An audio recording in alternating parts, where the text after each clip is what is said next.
حد أتيحت له فرصة الخيانة هيخون. كلام كتير جدا بنسمعه، وهنعرف الأساس فيه من ضيفي الأستاذ عماد غنيم، لايف كوتش، استشاري العلاقات وتنمية المهارات. أهلا بيك. اهلا بيكي ومساء الفل ومساء الخير عليكي وعلى كل المشاهدين. أستاذ ولا كابتن ولا كوتش؟ اي حاجه. بحب أقول لك إيه بس أنا بص، دايما هو أكون في مبسوط. البدايه عايز اقول لك يعني انا في اول بحييكم على اختياركم موضوع فعلا موضوع شائك، موضوع فعلا حيوي جدا. 90% مننا ومن كل اللي بيشوفونا وقعنا فيه، بس مع المشكله بقى ان احنا كلنا بننكر ده. ممكن لما هنتكلم برضو اثناء الحلقه سواء كابتن او استاذ عن ان يعني احنا خلاص وقعنا بس بننكر ده. بس الخطأ متفاوت بدرجات حسب الزون بتاعنا. فشوفي انت حابه نبتدي ازاي ونعرف برضو الخيانه يعني إيه خيانة الأول؟ الخيانه يعني لما مثلا تطلبي مني التليفون بتاعي فانا اقول لك اتفضلي، بس انا يعني مش قادر ان انا اديهولك لان في حاجه غلط انا بعملها في وبداريها عليكي. حاجة أنا خايف إنك تعرفيها. بالظبط، بعملها حاجه خطا مش صح. ولو هنا بنتكلم عن الريليشن فاحنا بنتكلم عن الخيانه مع بارتنر، يعني انا ليا بارتنر المفروض ان في علاقه معاه، وفي علاقه تانية موازيه مش صح وعلاقه مشبوهه، فعشان كده بنسميها الخيانه. ممكن بقى بكلمه، ممكن بصوره زي ما انت قلت في الانترو، ممكن بفيديو، ممكن بحاجات كتير قوي بتفرق في الكالتشر بتاعت الحد اللي بيخون معنى اصح. ممكن برضو نقولها عشان احنا في الاول قلناها في الاول. احنا الناس كلها او طبيعه الناس بتنقسم وفقا للبيهيفير زون بتاعنا وثقافتنا وعاداتنا لثلاث مناطق. لطريقة التصرفات بتاعتنا. بالظبط، تصرفاتنا وعاداتنا. الجرين والاورنج والريد. كان زمان الأخضر والأحمر والبرتقاني بالظبط والاحمر. كان زمان مع وجود عادات وتقاليد، وكان في مبادئ وتربيه واصول. كنا 40% من الناس بتبقى في الجرين، في الاخضر، في المنطقة اللي هي الخضراء. ايه، ممكن تلاقي حد كده بسيط تيجي صاحبتك تقول لك اسكتي يا رندا انا النهارده عملت حاجه شنيعه، تقول لها عملت ايه، تقول لك انا شتمت سواق ميكروباص، يعني غلطت فيه، يعني عملت حاجه شنيعه، دي حاجه اللي هي الواو بالنسبه لها لان هي في الجرين مش متعوده على ده. وكنا نلاقي ان بعد ال 40% نلاقي ان حوالي 30% او 40% تانية من الاورنج، اللي هو الناس اللي ممكن بتتطاول شويه في رد فعلها. يعني مثلا ممكن اللي هو معلش اصل هو ضايقني فانا وغلط فيا اتخانقت فغلطت معاه فيه فمش عارف وشتمت ايه مش كده. عارف ايه كده. الريد بقى هي الحاجه الشنيعه اللي انا بعملها لو انا اللي بادي الخناقه. بالظبط، والفريكونت بتاع معدل تكرارها قليل. تمام. اللي هو مثلا انا نزلت ضربت سواق، يعني حاجه انا مش بعملها كتير. تخيل انت مثلا لما تقولي لي عماد انا النهارده وانا جايه اتخانقت مع سواق ونزلت وشتمته ووقفت العربيه قدام، وتقولي لي انا ما اعرفش عملت كده ازاي، حاجه ده ان نورمال بالنسبه لي، ما كنتش متعوده تعمليها. فده اصبح الريد، الحاجه اللي انت مش متعوده تروحي لها. تمام. للاسف مع وجود بقى، نرجع لموضوعنا، وجود الخيانه الالكترونيه بقت وجود الفتره اللي فاتت الانفتاح، السوشيال ميديا، المواقع التواصل الاجتماعي بقت كتير، الانترنت سهل حاجات كتير قوي. فبقينا بنتكلم في 30 او اكتر في الجرين، و30 او اكتر شويه في الاورنج، و30 او اكتر شويه في الريد. حتى انا مع والدي لما كنا بنرتب الحلقه كنا محتارين نتكلم عن الاخلاق بقت برضو بايظه، ولا نتكلم عن الاخلاق مش احسن حاجه، ولا نتكلم عن الريليشن والعلاقات، ونتكلم النهارده عن الخيانه الالكترونيه. فالخيانه والله ياتي زمان من الدهر القابض فيه على دينه كالقابض على جمره من نار. صح، وهو ده احد الاسباب اللي هنقولها كمان شويه بتاعه ان احنا ليه انتشرت قوي الخيانه الالكترونيه. اسباب مهمه قوي. رقم واحد اهمها ان مفيش بعد ديني عندنا، مفيش عادات وتقاليد زي زمان. رقم اتنين العلاقه مع البارتنر ما بقتش احسن حاجه، يعني بقت في مشاكل مع الشريك بتاعي، ما انا لو علاقتي كويسه مش هروح او مش هنجرف للخيانه الالكترونيه. رقم اتنين وجود التواصل الاجتماعي والوسائل بقت سهل قوي. رقم ثلاثة بقى للاسف وجود يعني ايه الوسط اللي بيساعد على ده، ان في حد ممكن يقول لك كلمه كويسه فانت تشوفيها وانت مش بتسمعيها الكلمه دي من حد من البارتنر طيب. عندك. اسمح لي ان انا اضيف نقطه كمان. التفاصيل، انا مش مكتفي باللي عندي في البيت سواء كان رجلا او امرأة. يعني هو بيعمل اللي عليه وانا برضو عايز اكتر. هي بتعمل اللي عليها والبيت مستقر وكده، وانا ما عنديش استعداد ان انا لو الاربعه موجودين مش ان انا هيبقى فيه اطلقها خيانه. بالمناسبه. صح. بس ده ما يمنعش من ان انا اخد لي كده لفه كده باينه الظهور زي النحله. صحيح. فهو ده تقصد ان في ناس مثلا تقول لي انا البارتنر بتاعي نقولها ايه، يعني يقول لك بيرمرموا ومش عارف ايه وبتاع وتفاصيل يعني هي فعلا الفاظ غريبه قوي ان نسمعها، ولكن هو السبب ايه؟ ان الشخص حتى اللي بيقول لك كلمه على السوشيال ميديا او على الفيسبوك او على الواتساب او على وات ايفر ايه الابلكيشن، ما هو بيقول لك كده ليه؟ لان ما هو نفسه كمان بعيد عن الدين، بعيد عن الاصول، بعيد عن العادات، بعيد عن التقاليد، فهي بقت حاله عامه، فكلنا انا والطرف الاساسي اللي هو المين بارتنر والخيانه اللي هو البارتنر بقى الموازي، كل ده بقت اطراف للاسف بيروح في الاخر ضحايا زي ما انت قلتي كتير قوي. طيب سؤال، الراجل ممكن يكون عنده على صفحته 70,000 ست، وزي ما بيقولوا كده بيعطف ويلطف مع دي شوية ودي شوية ودي يقول لها انت زي القمر، ودي يقول لها هاخدك ونخرج بره، ودي يقول لها اصلا لو كنت جوزك كنت عملت ايه، وهذا الكلام. الست لو واحد زميلها في الشغل دخل، او ابن عم بعيد شوية دخل قال لها صباح الخير ازيك، جوزها بيقوم الدنيا ويقعدها وتبقى هي كده بتخون. هو ايه مفهوم بقى الخيانة الإلكترونية عشان نبقى فاهمين؟ مفهوم الخيانة الإلكترونية احنا ما نكلمش حد خالص، ولا نكلم، ولا نعمل ايه؟ لا بصي، لانك لما بتيجي تكلم الراجل يقول لك انا ما عملتش حاجه، ده على النت، انا لا لمستها ولا قربت منها ولا اي حاجه. طيب هي عارفين ان هم وصلوا للسايبر بيترايل او اللي هي الخيانه الالكترونيه، ما هي يعني زوجته او مراته او البارتنر بتاعه عرف ان هو بيعمل خيانه الكترونيه عن طريق الانترنت وعن طريق السوشيال ميديا. عرف منين؟ انه شاف ده او مش شاف، احيانا كمان بيظهر علامات على الشخص تؤدي الى ان في ريبه او شك في انه عنده علاقات. يعني مثلا بتلاقي بيقعد كتير على الموبايل او على الكمبيوتر، بيحط كلمه الباسورد بقى بيستخدمها كتير، تيجي تقعدي جنبه مش يعني بيبقى في قلق وترقب انت بتعملي ايه وبتبصي على ايه، بيبقى متعصب ونرفز في الوقت اللي هو قاعد فيه معاك انت، لانه عايز يروح للحاجه اللي هي بيستمتع فيها، وان كان حتى وان كان دي حاجه مؤقتا وحاجه بتزول. ومن هنا برضو هنستغل نقطه الحل بعد كده، ان ازاي احل وامتى احل. هنقول بقى ان احنا لما نيجي نحل كمان مع الشخص ده، نحل في الوقت اللي بيحصل فتور في العلاقه، لان احنا عارفين اي ريليشن وات ايفر كانت علاقه صحيحه او غير صحيحه او خيانه. بالمناسبه العلاقه الصحيحه هنا المقصود بها البارتنر والمين بارتنر، اللي هو العلاقه الصحيحه السليمه، هنا دي العلاقه السليمه او الصحيحه. الغير صحيحه هو ان في علاقه بس ممكن نحطها في الاطار الصحيح، يعني احنا نعرف بعض بس لسه ما بقاش في ارتباط رسمي، فنعرف نحطها في الاطار المشروع والاطار السليم. انما العلاقه المشبوهه او الخيانه دي لا يمكن وضعها في الاطار الرسمي او الاطار الصحيح، لان هي دايما هنرجع برضه للسؤال اللي سالته لك، هو مفهوم الخيانه ايه؟ انه ما حصلش تلامس فعلي، ولا انه مجرد الست كلمت راجل صبحت عليه وصبح عليها، ولا ايه بالظبط؟ بص انا دي قلتها لان من دقيقتين بالظبط. الخط الفاصل في المجتمع ما بيننا بين ما هو مقبول من الرجل وما هو مقبول من المرأة مختلف. يعني المسألة صحيح. يعني فيها حاجات كتير. صحيح، دي مش خط أصلا. احنا عارفين ان ثقافتنا هنا، الثقافه بتاعتنا العربيه والشرقيه شويه بتفرق من الراجل للست. احنا دي مش بنتكلم في دي، احنا بنتكلم في النقطه الميجور اللي حضرتك قلتيها، اللي هي حصل خيانه ولا لا. ما انا من شويه قلنا الايه الزونات بتاعت كل حد. يعني انا مثلا لما واحد يبعت لها يقول لها ايه القمر وايه الجمال زي ما انت قلتي، وهي تقول له شكرا ده انت اللي جميل، هي كده عندها ان هي خانت، وهي ممكن تبقى بالنسبه لنا مش خيانه، دي كده حاجه عاديه. يعني ايه الرد ده؟ عادي. انا عندي الخيانه ان انت يبقى في مثلا صور، ده ليفل، ما هي درجات، هي ستيبس. فعشان كده قلت في الاول ايه، هي كل حد حسب ثقافته وحسب بيئته. وكان زمان العدد بتاع الناس الكويسه كتير، دلوقتي تكاد تكون قل.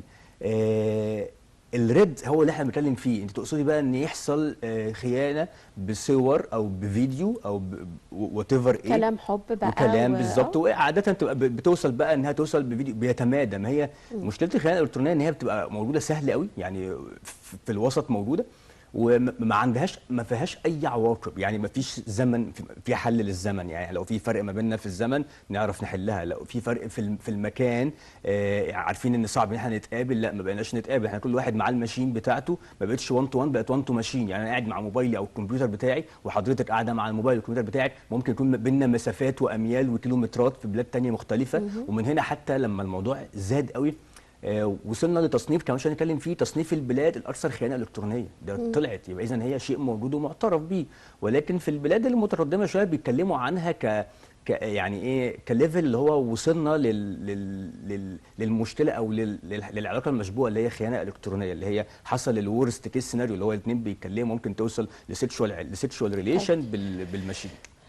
مم، خليني اقولها لك بطريقه تانية. الزوج عامل سبع ليل في البيت، مفيش كلام بينه وبين مراته غير اوامر، كلي اشربي اعملي، عملت الولاد، ذاكرت لهم، سويتي مم. لكن باله طويل للغايه مع صديقات الانترنت، يطبطب على دي ويقول لطيف. دي معلش، ويسمع كل اخبارهم بما في ذلك راحت عند الكوافير ولا لا، راحت عملت ايه عند الكوافير مثلا صحيح يعني، صحيح. وتشتكي له على تفاصيل حياتها الزوجيه الفاشله، وجوزي قال لي كذا فانا قلت له كذا فمش عارفه ايه فايه. ده نوع، هل ده يعد خيانه ولا لا؟ انه في حد اقرب لي مم. بسمعه وبتواصل معاه من الشخص اللي معايا في البيت، طبعا بالتاكيد طبعا حتى لو ما ده كانش فيه حاجه. بالتأكيد طبعا خيانة. ما احنا قلنا الخيانة هنا أنواع ودرجات وفقا للأصول والتربية والعادات. ما هو مم. ممكن واحدة لما ترد على واحد هي كده تعتبر خانت، يعني كده أنا خنت البارتنر بتاعي إن أنا رديت بكلمة كويسة. واحدة تانية وصلنا إن احنا نتبادل صور، طب هو دي خيانة. متروك لمين تقييم ده؟ احيانا متروك للشخص الرجل نفسه. والمرأة بيبقوا من ثقافتين مختلفتين، فهو الثقافة عند الرجل عادي جدا انه يعمل كده بس مراته ما تعملش كده، صحيح. والثقافة عند المرأة عادي جدا انها تعمل كده، فهو لما بيبقى يقول لها لا فيبقى هو بيقفل عليها او صحيح. بيخنقها، او مثلا انا اعمل اللي يعجبني وانتي لا. انت تعرف بقى ليفل. التفاصيل بقى اللي بتحصل بين الراجل والست كلها صحيح في الحاجات اللي زي دي. صحيح. عشان كده يا رندا بنقول ان ليفل الخطأ هنا متروك لحضرتك، انت اللي بتخطئي فانت اللي بتقرري. انا اللي احدد مش شريكي. بالظبط، انت اللي بتحددي، بالظبط انت طب اللي اذا افترضنا انه في خطأ معين حصل انا شايفاه عادي كويس، شريكي شايفه مشكلة كبيرة، المفروض بقى نمشي على كلامي ولا نمشي على كلام الشريك اللي شايف ان دي مشكلة كبيرة؟ بص، لو احنا هنا بنتكلم على البارتنر بين اتنين متجوزين، فطبعا يعني لما واحده يعني توصل ان يبقى في خيانه حتى ولو بكلام، هنا بنقول ان ممكن يكون في تفاهم. يعني احنا ممكن، ودي بنشوفها كتير، ان ممكن يكونوا اتنين مثلا، حد شاف على التليفون حد حاجه زي كده، رد يعني رد لطيف شويه او رد فيه يعني هزار. هزار. بالظبط، ففي تجاوز. حتى هو مم. يقول لها ايه، لازم يكون في ليميت، لازم يكون في ليميت. فبشوف ان احيانا من الذكاء هنا ان البارتنر إن يعني الواحده بتعمل ايه، تقول له حاضر، يعني في الجاي بقى احط حد اكتر من كده. يعني احنا عارفين ان في الريليشن العلاقات في حاجه يعني في مبادئ مهمه قوي في العلاقات: الوضوح والثقه والصراحه. دي ثلاث مبادئ مهمه قوي. لازم اكون واضح في اي مم. علاقه، لازم اكون صريح مع البارتنر بتاعي، لازم اكون واضح وصريح ويكون في ثقه ما بين الاثنين.